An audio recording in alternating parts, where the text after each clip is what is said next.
Hello, Bachu. So the question is, a galvanic cell has electrical potential of 1.1 volt. If an opposing potential of 1.1 volt is applied to the cell, what will happen to the cell reaction and current flowing through the cell?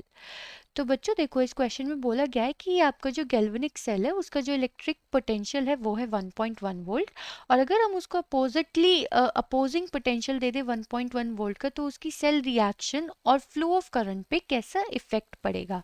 तो चलिए बच्चों, आइए इस question के answer को जानते हैं। तो बच्चों, यहाँ पे इस क्वेश्चन में हमारे पास तीन कंडीशन है। 3 कंडीशंस आर एप्लीकेबल। ठीक है, 3 कंडीशन यहाँ पे एप्लीकेबल है। वो कैसे?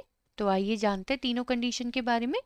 तो पहली कंडीशन बच्चों क्या रहेगी आपकी, जब हमारा ई एक्सटर्नल जो है वो हमारा लेस देन होता है 1.1 वोल्ट के। तो बच्चों देखो, जब कभी भी हमारा ई एक्सटर्नल लेस देन होता है 1.1 वोल्ट के, तो क्या होता है, जो हमारी रिएक्शन होती है वो सेम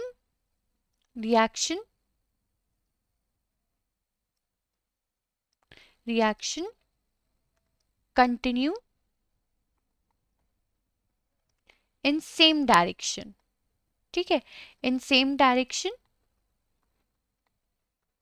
और करंट भी ऐसे ही फ्लो करता रहता है। ठीक है, लेकिन अगर यहाँ पे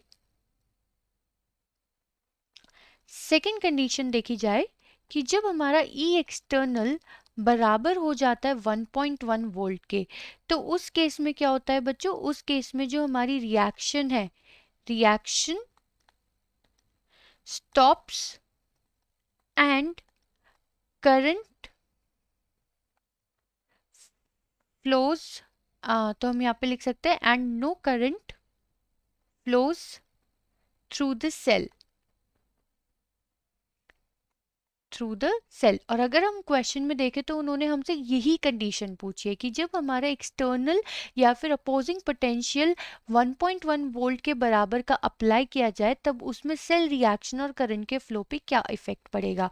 तो बच्चों, उसमें जो हमारी रिएक्शन होती है वो रिएक्शन रुक जाती है और उसमें करंट भी फ्लो नहीं करता है सर्किट के थ्रू। ठीक है, तो हम एक लास्ट कंडीशन और देख लेते हैं। लास्ट कंडीशन है कि अगर हमारा ई एक्सटर्नल ग्रेटर हो जाए, या फिर जो हमारा अपोजिंग पोटेंशियल है वो ग्रेटर हो जाए 1.1 वोल्ट के किसी भी गैल्वेनिक सेल में, तो वो कैसे बिहेव करने लग जाती है, वो अपोजिट डायरेक्शन में बिहेव करने लग जाती है। और उसमें क्या होता है, वो अब अपोजिट डायरेक्शन में रिएक्शन होने लग जाती है, और वो किस तरीके से बिहेव करने लगती है, वो बिहेव करने लगती है इलेक्ट्रोलिटिक सेल की तरह। ठीक है, इलेक्ट्रोलिटिक सेल की तरह। तो बच्चों, हमसे पूछा गया था कि अगर हमारा ई एक्सटर्नल यानी कि जो हमारी अपोजिंग पोटेंशियल है वो अगर हम 1.1 वोल्ट के बराबर अप्लाई कर दे, तो सेल रिएक्शन और करंट पे क्या इफेक्ट होगा। तो जो हमारी रिएक्शन है वो तो स्टॉप हो जाएगी और करंट भी फ्लो नहीं होगा सेल के थ्रू। तो बच्चों, ये 3 कंडीशंस थी जो इस क्वेश्चन के लिए एप्लीकेबल थी, और आई होप आपको ये कंडीशन समझ में आ गई होंगी। Thank you.